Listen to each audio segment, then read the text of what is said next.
Bonjour à toutes et à tous. Ici les études sur la neutralité du scavenger, et aujourd'hui je parle à nouveau avec Kajsa Ekis Ekman, une militante, autrice et journaliste suédoise qui est actuellement rédactrice en chef de Parable Press. Kajsa travaille depuis de nombreuses années sur l'obsession des États-Unis pour le changement de régime au Venezuela, sujet que nous souhaitons aborder aujourd'hui. Alors Kajsa, bienvenue à nouveau. Eh bien, merci Pascal, c'est un plaisir d'être de retour. Ravi de te revoir. J'aimerais vraiment recueillir ton avis sur tous les reportages que tu as faits sur le Venezuela en 2019, lors de cette première opération de changement de régime menée par Trump, et plus généralement.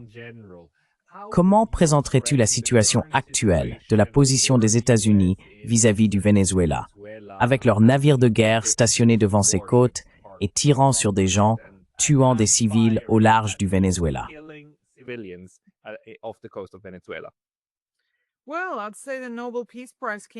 Eh bien, je dirais que le prix Nobel de la paix est tombé à point nommé, non? Pour les États-Unis, je veux dire. C'est, tu sais, la meilleure chose qui pouvait arriver. Imagine s'ils l'avaient donné à Trump, il y aurait des manifestations partout. Mais là, ils l'ont donné à la personne qui veut placer au pouvoir au Venezuela, à savoir Maria Corina Machado, une politicienne d'un parti d'extrême droite qui ne peut pas accéder au pouvoir par elle-même. Elle s'y essaie depuis des décennies. Elle ne peut pas gagner une élection, elle ne peut pas unir l'opposition, elle ne peut même pas réussir un coup d'État militaire dans son propre pays, encore moins une révolution, quelle qu'elle soit.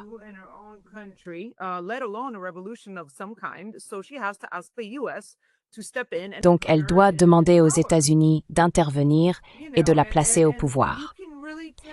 On peut vraiment voir que lorsqu'il s'agit de l'Amérique latine, lorsqu'il s'agit de n'importe quel politicien demandant aux États-Unis d'intervenir et de les aider à prendre le pouvoir, ce n'est pas le choix populaire. Ce n'est pas la candidate que le peuple veut voir.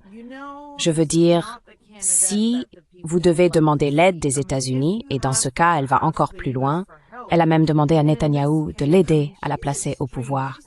Elle lui a demandé d'intervenir et de provoquer un changement de régime au Venezuela.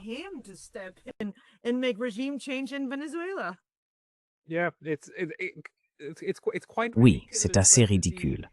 Mais la saga que nous voyons maintenant n'est vraiment que la partie émergée de l'iceberg, n'est-ce pas? De tout ce qui s'est passé auparavant. Pouvez-vous peut-être nous donner votre évaluation de